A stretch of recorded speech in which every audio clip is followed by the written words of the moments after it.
The life of an adjunct is incredibly difficult. Everybody I know is running around from one school to another, trying to make ends meet, but they really want to teach because this is what drives them. I have to show up tired with hundreds of students looking at me like I have to provide them with quality education, which of course I do.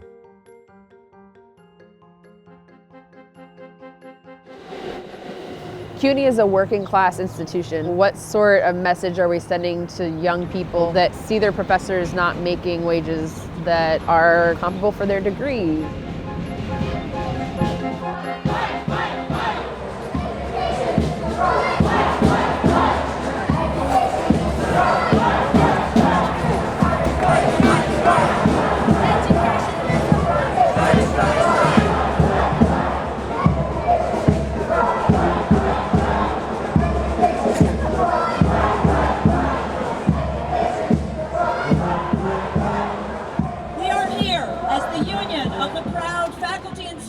The City University of New York. We say no to cutbacks.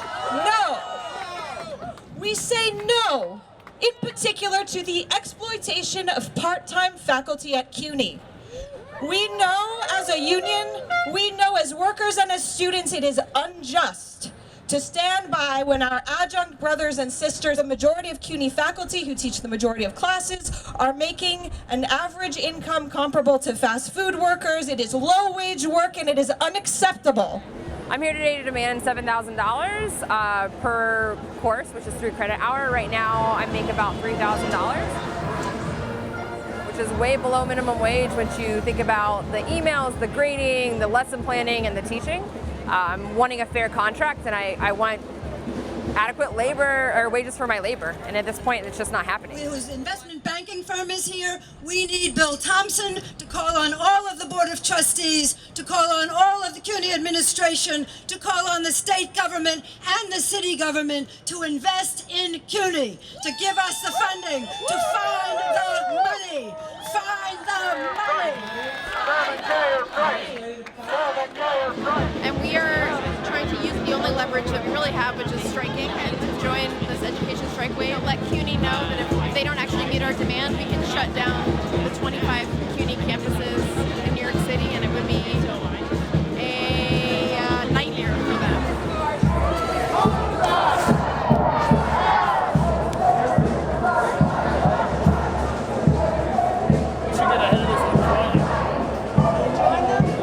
The resolution for 7K or strike, it came out of the Graduate Center, and that was the first place where the resolution was raised. We'd been negotiating since November. It's now November again, and there's no movement because we don't have the right to strike.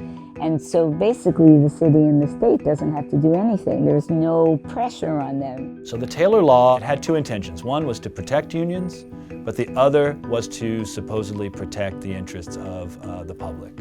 And so the Taylor Law allows for the continuation of contracts even after they expire.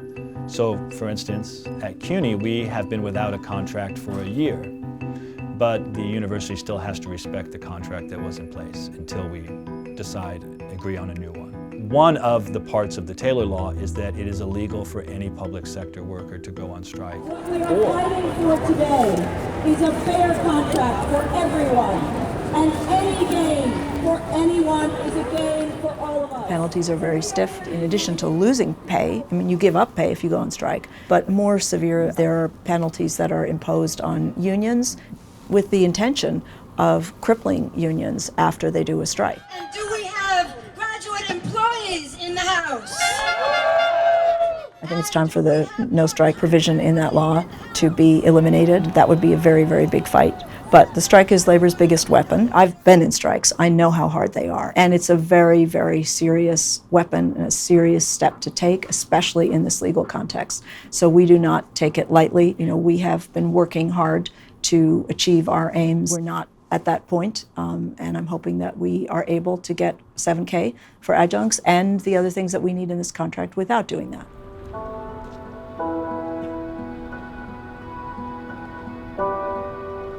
The sooner that we can demonstrate that there is support for a strike authorization vote to union leadership, because the clock is ticking in a sense, right? If they make an economic offer tomorrow, we're not as organized as we would like to be. We're not speaking with a united voice yet saying, we want you to call a strike authorization vote. So therein lies the urgency. So please convey this message to who you are talking to. There is nothing illegal about signing this card. There is in fact nothing illegal about voting yes on a strike authorization vote, but it is the next step. The idea is to reach out to full-timers at CUNY and get them to sign a very short letter. The final paragraph reads, this contract must prioritize a livable wage for adjunct colleagues.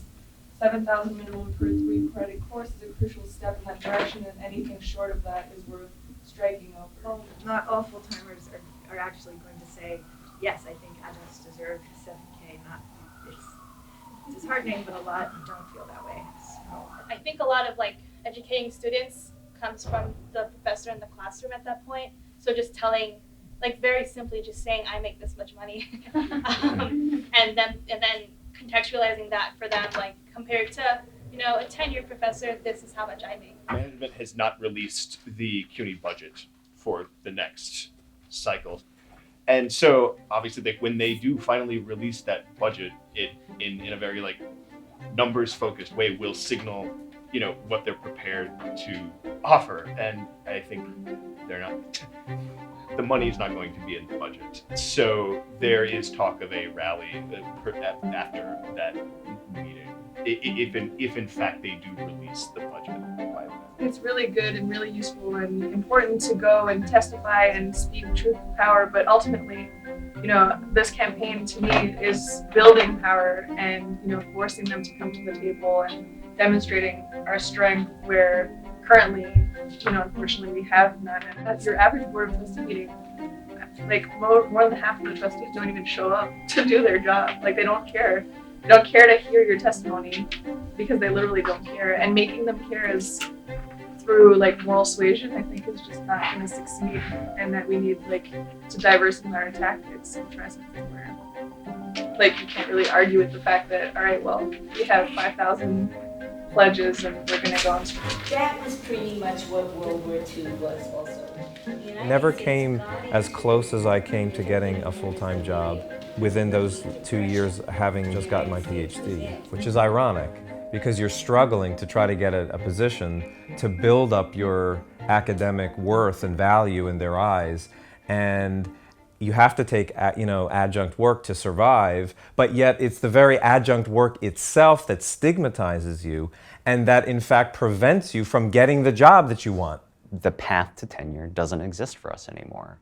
I know one out of dozens of friends who've gone through graduate programs in the city and across the country that are tenure track, and their jobs, even tenure track, their jobs are still in danger. They're still in as much jeopardy labor-wise as we are. Now this semester I'm teaching 6 courses, okay, over 3 different institutions. Next semester I'm contemplating teaching 7. 7 courses is even beyond the entire year's worth for a full-time professor anywhere. So why, in 1 semester I'm doing that. Why am I at the lowest point? Because now I am starting to hate what I'm doing. And it really is killing me internally that I have to show up tired of repeating myself 1,000 times with hundreds of students looking at me like I have to provide them with quality education, which of course I do. I have to have a soul to give to my students, but the irony is that the conditions under which I teach have destroyed the very thing I need to give to my students. Well, I make $3,200 per course per semester. I'm teaching 2 courses in the fall and the spring. So what is that, 64? So it's about $12,800. And I think I could maybe teach 1 more course if I could figure out a way to do that for each semester. But realistically, I'm tapped, I'm exhausted. I go to sleep at 9 o'clock every night. I don't have capacity for more.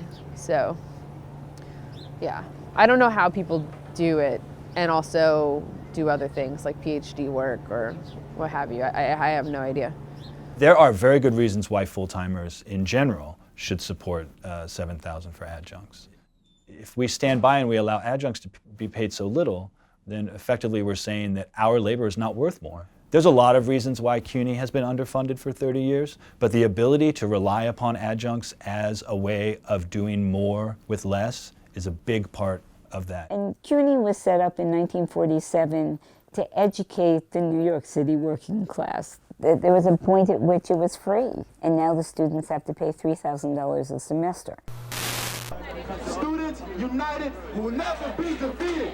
In 1989, when they were going to raise tuition, the students couldn't afford it, and so the catalyst that set off the student strike and shut down the city university for something like 6 weeks, so the workers didn't go out on strike. The word has come down, I heard this afternoon, that if there is no tuition increase, then workers will be laid off. The administration, not only of the school, but of the city university in general, Cuomo and all of the bosses, would like to pit workers against students. Since 1847 to 1976, you have free tuition, right? When the schools were predominantly white. So what we're telling people is that this is really an injustice done against people of color in this population. There has to be a legitimate right for all peoples in this country to a free education. We oppose the budget cuts for the students and for the workers. Come here at 6 o'clock tonight and come to the meeting tomorrow at NAC. Education is a right. The other thing that the university has been doing is raising tuition, which is a separate problem. But an example, really, of the way that situations like this pit different groups against one another. So full-time faculty against adjunct faculty, and then students against adjunct faculty. Because the logical conclusion, I think, for some students would be to say, but my God, if we're going to pay them $7,000, they're going to raise tuition. I don't want my tuition raised, so therefore, why should I support this? We never should have allowed this to exist at CUNY, and we never should have allowed it to exist nationwide. This sort of extreme exploitation of one group of workers within the academic labor market. If the city and state governments, I feel, really had the agenda of making sure that our students at CUNY had the best possible education, then they would put the money in. So one can only draw the conclusion that that is not their agenda. I mean, the students at CUNY are overwhelmingly, the undergraduates overwhelmingly people of color, 77% people of color. The majority have family incomes of $30,000 or less. Brilliant students. I mean, students who fought so hard to be where they are. We have strong membership support. Our members support the bargaining team. We will need to escalate if what the members need in a contract is not there. That's the only way we've ever been able to win. That's the power of the union.